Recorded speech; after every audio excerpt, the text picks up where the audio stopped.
环球大战线深入世界最前线，全球各地的观众朋友，大家好，我是林依林。首先欢迎今天到场嘉宾，第一位是台大哲学系教授苑举正苑老师。依林好，各位观众朋友大家好。以及资深媒体人彭华干哥。主持人好，大家好。还有我们的时事评论员邱敏宽哥。依林好，大家好。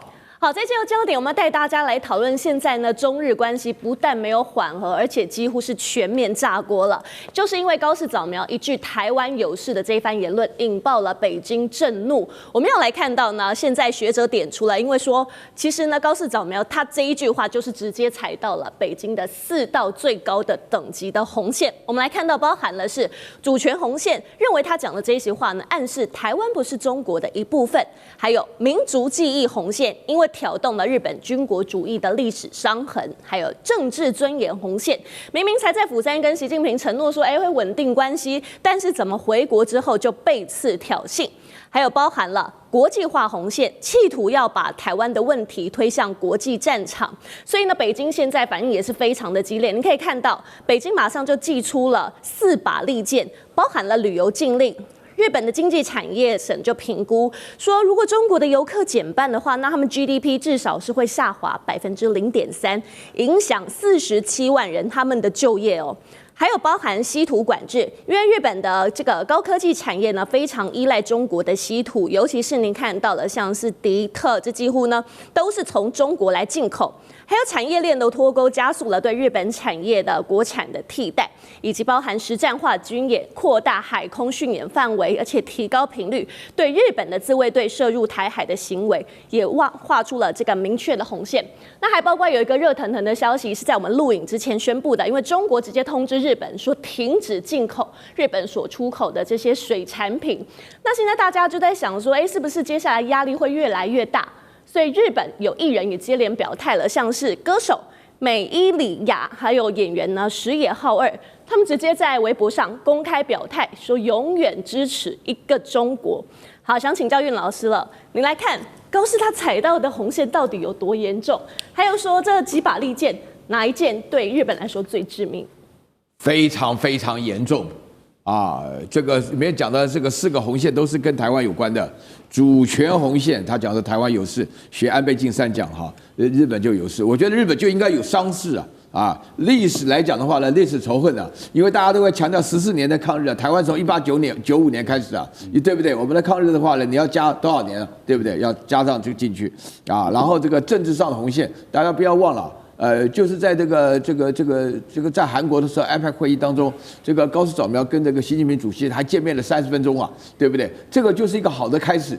高市早苗回头就见了林信义还称之为执政对不对那么这个对于这个大陆来讲的话呢，就非常生气那就要把这个台湾问题国际化，因为这高市早苗讲的这种事情的话，也只是很委婉的把所有日本的心里的想法整个说出来。但是日本本身就是日本跟中国就是2个不同的国家，所以你在这种情况下的话呢，我必须坦白讲你刚刚问到的问题就是说旅游禁令的话呢，说句良心话，日本人的话呢很倔强。日本人到目前为止的消息不但是拒不道歉，也不要把话收回来，甚至说高市早苗12月份的时候要参访靖国神社，到里面的话披麻戴孝，哭得死去活来，你就是要做给你中国人看。所以说我可以这样讲第一件事非常重要，这一切都是有预谋的高市早苗的情况也有预谋，日本的政客也有预谋，那中国的这个政府单位当中的反应那中国的预谋我可以这样子讲就是说在11月7号那一天第一时间内。就外交部、国防部再加上国台办，同时集体反应，用到最激烈的文字。最后第2天的晚上凌晨1点半，召见那个日本驻华大使就叫做奉释表示什么呢？表示从上到下。这个奉释这里用的词语，外交词语大家都没有注意到，这里面非常严重。那另外的话呢，我自己的话呢这个我非常了解大陆人的心情因为我自己也是算大陆人嘛。所以说，大陆的整个民情舆论都非常激动。像你刚刚问到我说旅游稀土产业链脱钩包含禁买财产品呢，我觉得这不是重点，这都不会是重点。实战化军演是重点。我可以讲这个预期上来讲，我觉得高市早苗这个妈妈桑讲出来的话，真的把台湾害到了。因为台湾人几乎所有人认为这个仗打不起来啊，这个仗绝对打不起来。为什么？就是会觉得说，你只要叫我做什么我就做什么。台湾人有这个弹性，但日本人很傻，日本人没有这个弹性。高市早苗做了一个违背的事情。这个现在实战化的军演的话呢，里面配合这个实战化军演，不是只有在黄海实战演习的实战演习这个3天而已。对实战化军演的话呢，我不晓得你有没有注意到，大概大家都没有接到消息，整个围台的这个大陆出动的战斗机60几架次。啊，就这几天几乎都是这样子。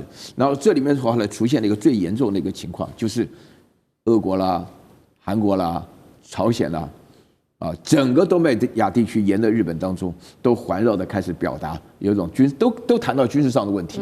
啊，这个详细的情况等一下可能会有人再谈到，我不愿多说。但是我会大家想一想，你认为这些都是偶然吗？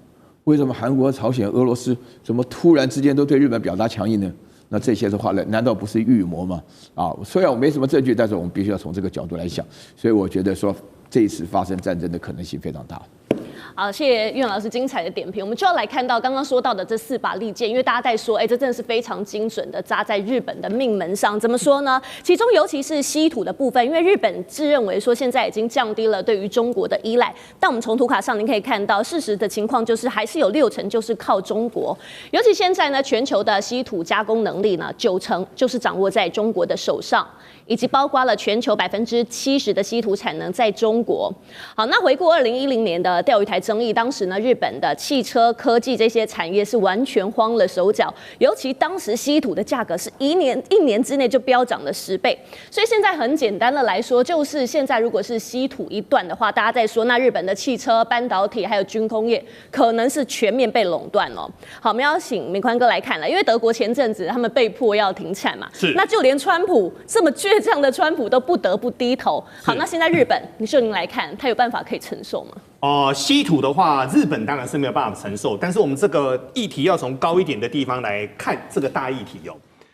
刚才老师有说有可能会走向战争的一个边缘，我个人比较乐观。为什么个人比较乐观呢？我认为现在中国跟日本是把这场戏的张力全部张到最大，但其实双方都非常的克制。那我们一则一则来谈哦。其实，在过去这段时间，不知道各位有没有发现哦，日本一直有所谓的首相荒。什么叫首相荒呢？日本的首相只要听美国的话，他一般能做的比较久，除非像安倍中间遭遇到了不好的事情。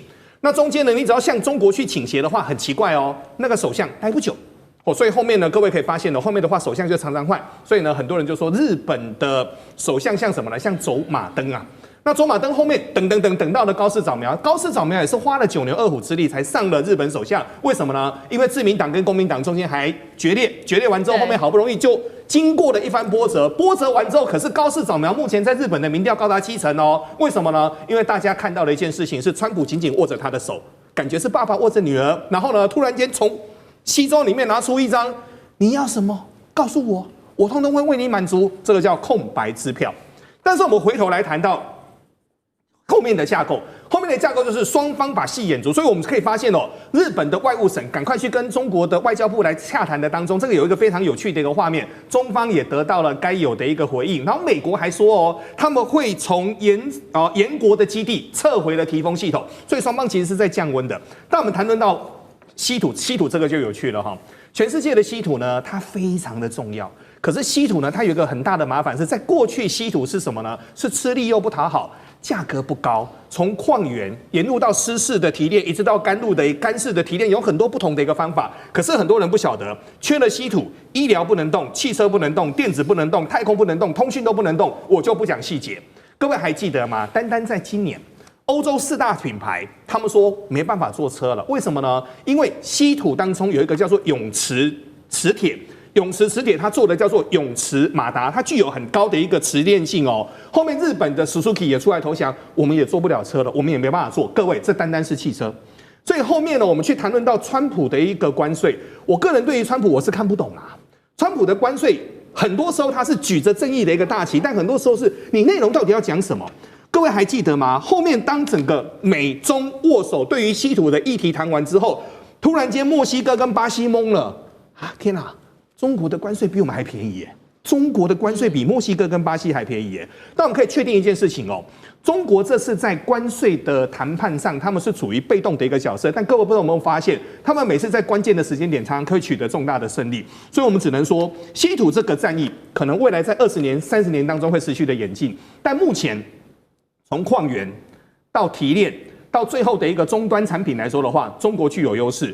美国、欧洲一直说，我们现在要赶快来，要加油，我们要买矿产，我们要建工厂。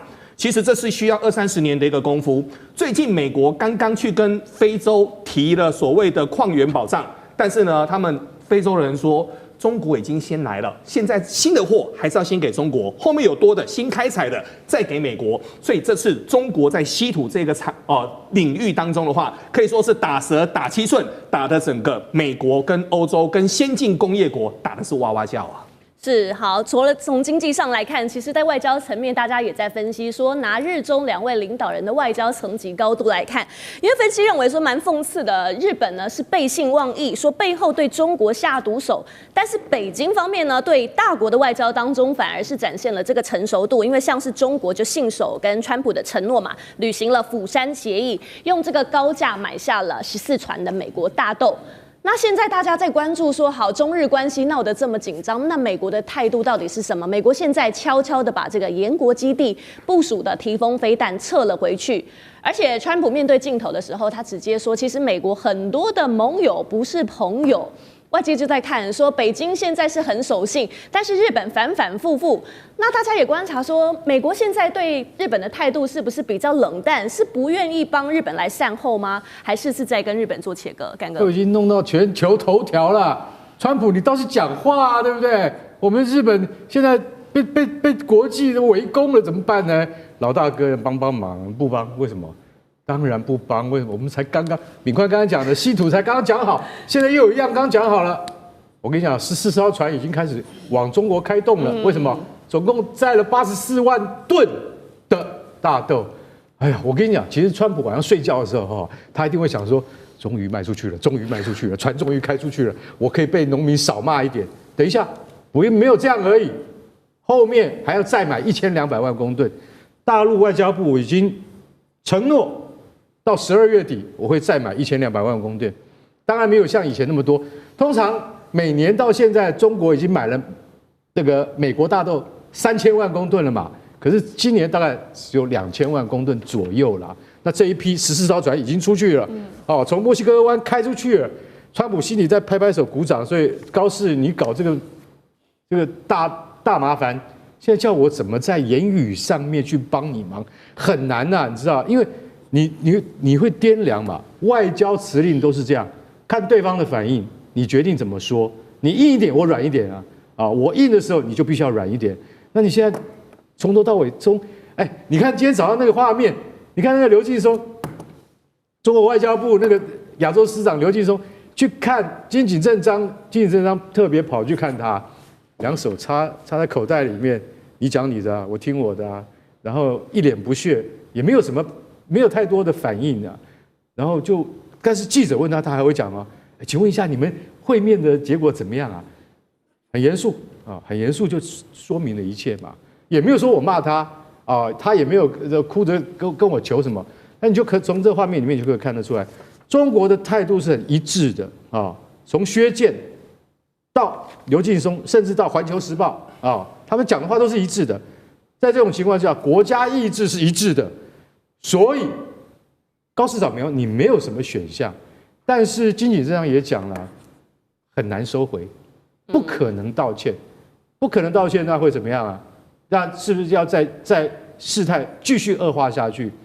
我们现在看这个情况哈，说句实在话，我觉得还是最后由美国来出面还价，办一个什么会议之类的才有可能。不然的话，我跟你讲，这件事情我怎么看都看不出来，因为以日本的态度而言的话，他是不可能收回他讲出去的话。是。